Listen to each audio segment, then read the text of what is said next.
The violin sat untouched in its case on Marcus's bed, the sheet music for Mendelssohn's Violin Concerto scattered beside it. 6 months of early mornings, calloused fingers, and determination, all for nothing. I watched my son stare at his phone, reading and rereading the text message that had shattered his heart. "Sweetie, change of plans. Found an amazing last-minute cruise deal. Taking the twins with us to celebrate our anniversary. Sorry to miss the party, but you understand. Love, Grandma." The twins were my stepsister Jessica's 13-year-old daughters. The real grandchildren, as my mother often pointed out, because Jessica was their biological daughter while I was adopted. Marcus looked up at me, his brown eyes swimming with tears he refused to let fall. "Did they even know," he whispered, "about the performance?" I shook my head, my throat tight. We kept it a secret, wanting it to be a surprise. For 6 months, Marcus had been teaching himself to play my father's favorite piece. The same concerto Dad had performed at his own wedding 50 years ago. The same piece he'd given up playing after a car accident damaged his hands 20 years earlier. "Everyone's already on their way," Marcus said, his voice hollow. "What do we tell them?" The anniversary party we'd spent months planning was supposed to start in 2 hours. 50 guests, including relatives who'd flown in from across the country, were heading to the rented venue. The caterers were already setting up, and the guests of honor had just texted that they were boarding a cruise ship instead. I sat beside Marcus, careful not to jostle his left arm, still in its light brace from the skateboarding accident 3 months ago. He continued practicing even after the fall, modifying his technique to work around the injury, determined not to let it stop him. "Remember what Ms. Chen said about your first recital?" I asked, referring to his music teacher. "About playing for yourself first and the audience second." A ghost of a smile crossed his face. "She said the music lives in your heart before it reaches anyone else's ears." "Exactly." I picked up the violin case. "So maybe tonight you play for your heart." Marcus took the case, running his fingers over the worn leather. It had been his father's violin before cancer took him 5 years ago. James had been a music teacher, and though he never pushed Marcus to follow in his footsteps, he'd always said the violin would be there when Marcus was ready. The phone buzzed again. Another text from my mother. "The twins are so excited. They've never been on a cruise before. Much more fun than some stuffy party." I watched Marcus read the message and saw something shift in his expression. He stood up, straightening his shoulders. "I'm still playing tonight." "You sure?" He nodded, more determined than I'd seen him in weeks. "Dad always said music tells the stories we can't put into words. I've got a story to tell." As we drove to the venue, I thought about all the little moments that had led to this day. Marcus starting violin lessons in secret, using his part-time job money to pay Ms. Chen, practicing in a garage at dawn so nobody would hear, watching old videos of his grandfather performing, studying the techniques, the emotions, the subtle nuances of the piece. The parking lot was already half full when we arrived. My stomach churned as I thought about facing everyone, explaining my parents' absence, but Marcus walked in with his head high, violin case in hand. Aunt Sarah intercepted us at the door, her face concerned. "Helen, is it true? Your mother just posted on Facebook about their cruise." She lowered her voice. "With the twins?" Before I could respond, Marcus spoke up. "The show goes on, Aunt Sarah. Will you help me set up the music stand?"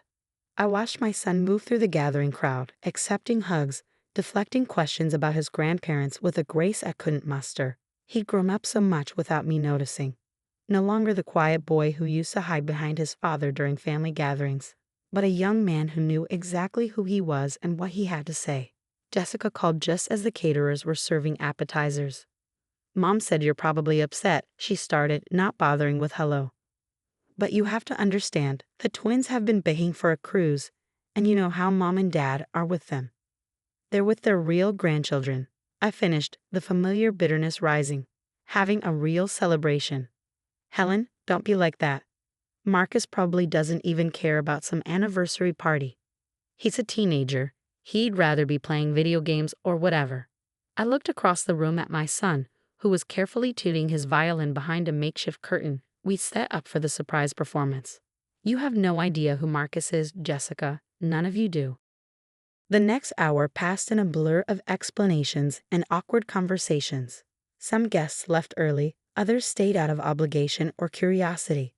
I overheard snippets of gossip, saw the pitying looks, felt the weight of decades of being the adopted child who never quite measured up.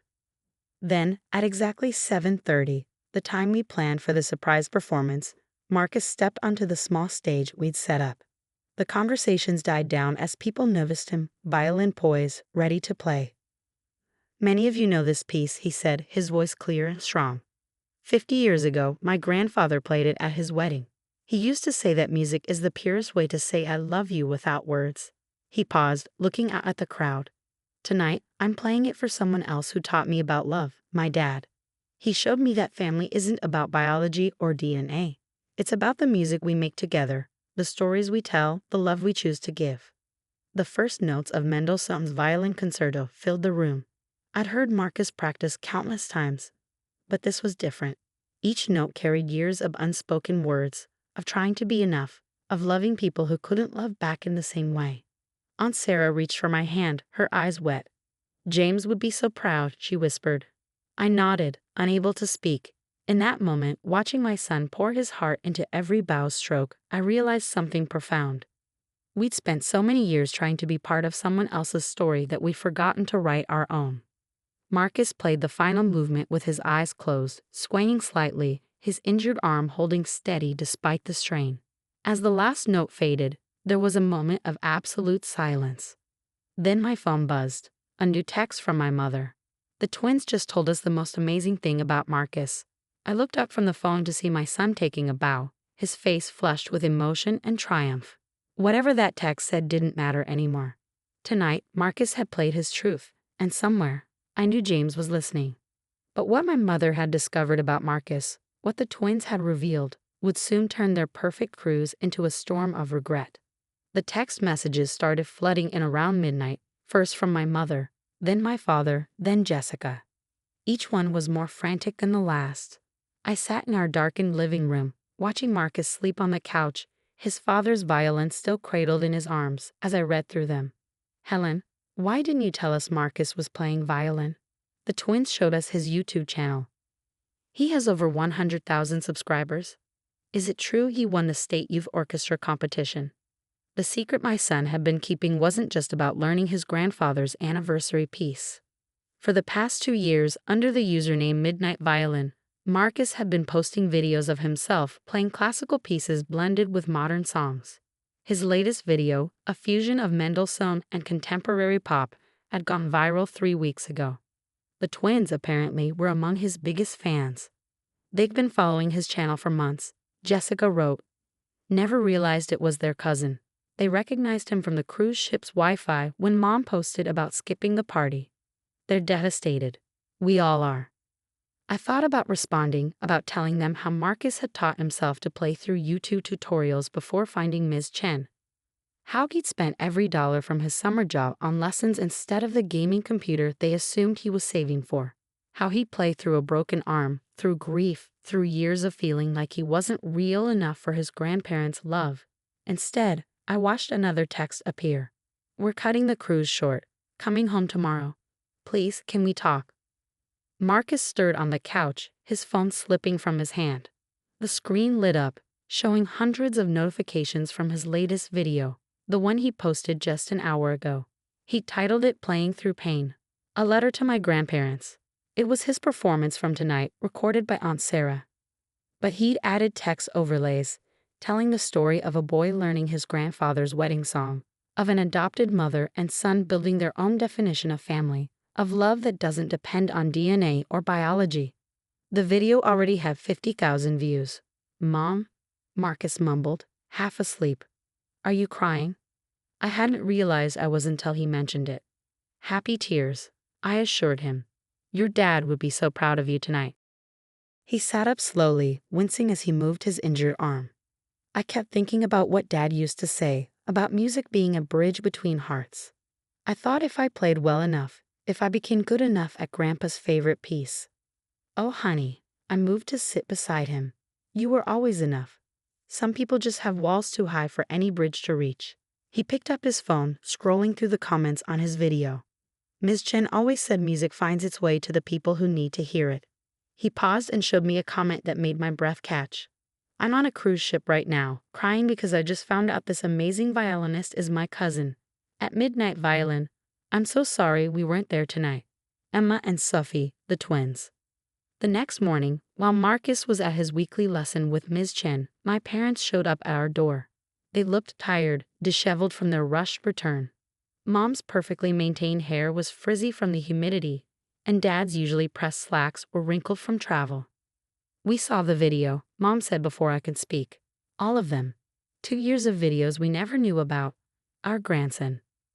The grandson you never thought was real enough. I couldn't keep the edge from my voice. Dad flinched. Helen, please. We made a terrible mistake. Many mistakes. You know what Marcus said to me last night? I let them into the house but remained standing. He said he thought if he played your wedding song perfectly enough, it might build a bridge to your hearts. A 16-year-old shouldn't have to work that hard for his grandparents' love. Mom sank onto our couch, her eyes falling on the violin case in the corner. Is that James's violin? I confirmed. The one you said was wasted on our family when he died, because Marcus wasn't showing any musical talent at 11. He was grieving, Dad whispered. We all were. I never thought that he'd teach himself to play, that he'd become a viral sensation, that he'd master your wedding song with a broken arm just to surprise you on your anniversary. They sat in silence, the weight of years of casual cruelty settling around us. Through the window, I could see their hastily parked car, designer luggage still visible in the backseat, the luggage they'd packed for a cruise with their real grandchildren. There's something else you should know, I said, pulling up Marcus's YouTube channel. The competition he won last month? It was the same one you won in high school, Dad. He found your old program, learned the same piece. He wanted to make you proud. Dad's hands began to shake as I played the video of Marcus's winning performance. The same intricate fingering. The same slight sway during the crescendo. He'd studied his grandfather's old recordings until he could mirror them perfectly. When did he start playing? Mom asked, her voice small. The day after James's funeral. He found an old beginner's book in the violin case and started teaching himself. Said it made him feel closer to his dad. I paused the video. Not that either of you visited enough to notice. The sound of a car pulling up made us all turn. Through the window, we could see Marcus getting out of Ms. Chen's car, violin case in hand. He was laughing at something she'd said. His whole face lit up the way it only did when he talked about music. He looks so much like James when he smiles, Dad said softly. He has James's heart too, I replied. Big enough to keep loving people who don't love him back the same way. Marcus walked through the door, freezing when he saw his grandparents. The smile faded from his face, replaced by a careful neutrality I hated seeing on my teenage son. Marcus, Mom stood up, taking a step toward him. We saw your videos. All of them. And last night's performance.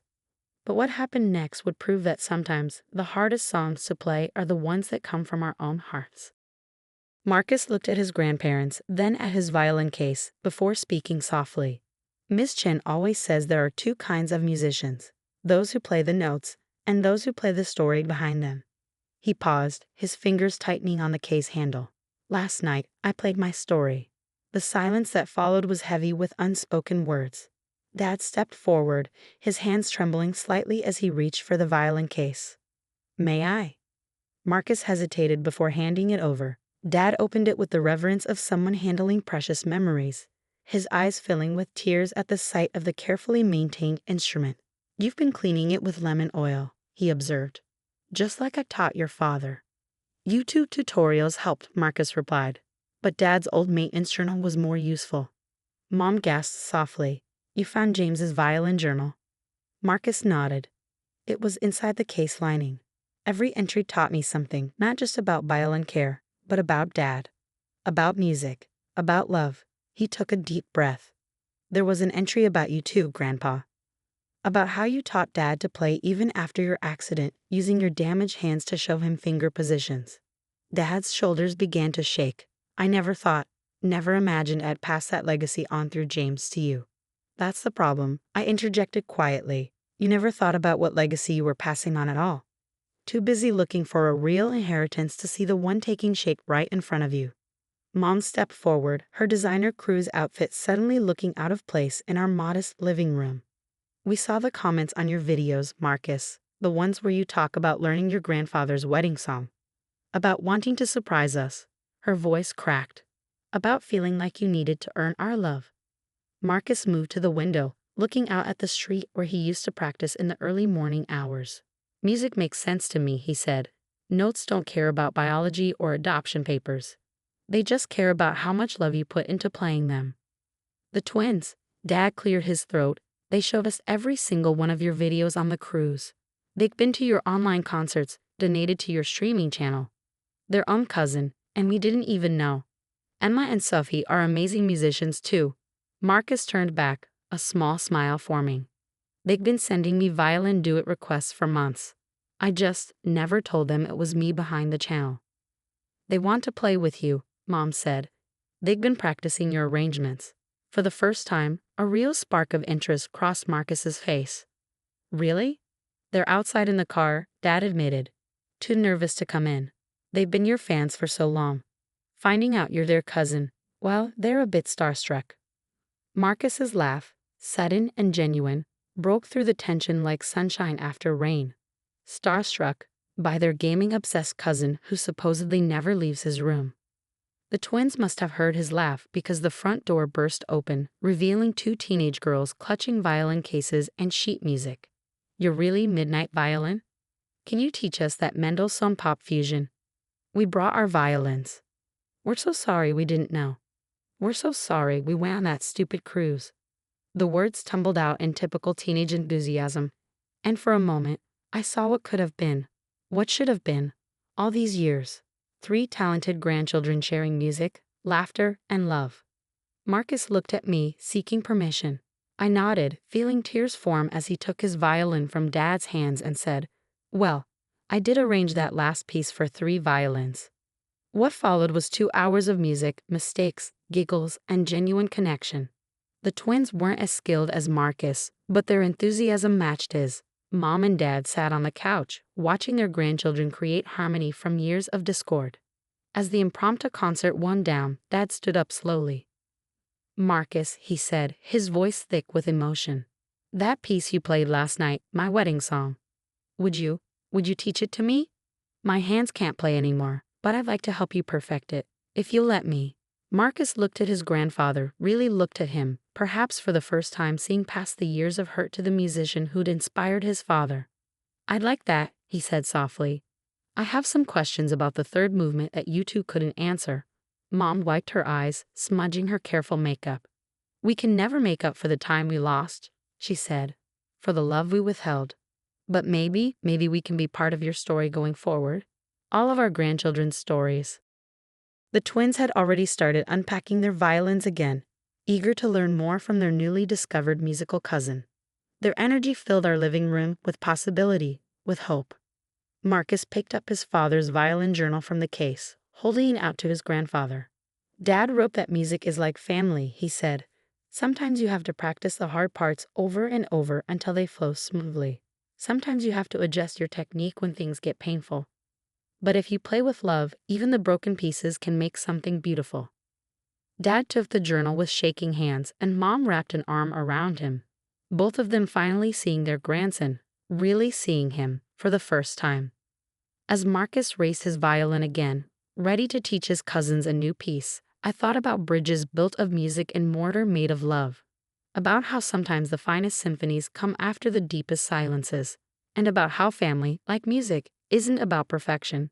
It's about practice, patience, and the willingness to play through the pain until you find the right note.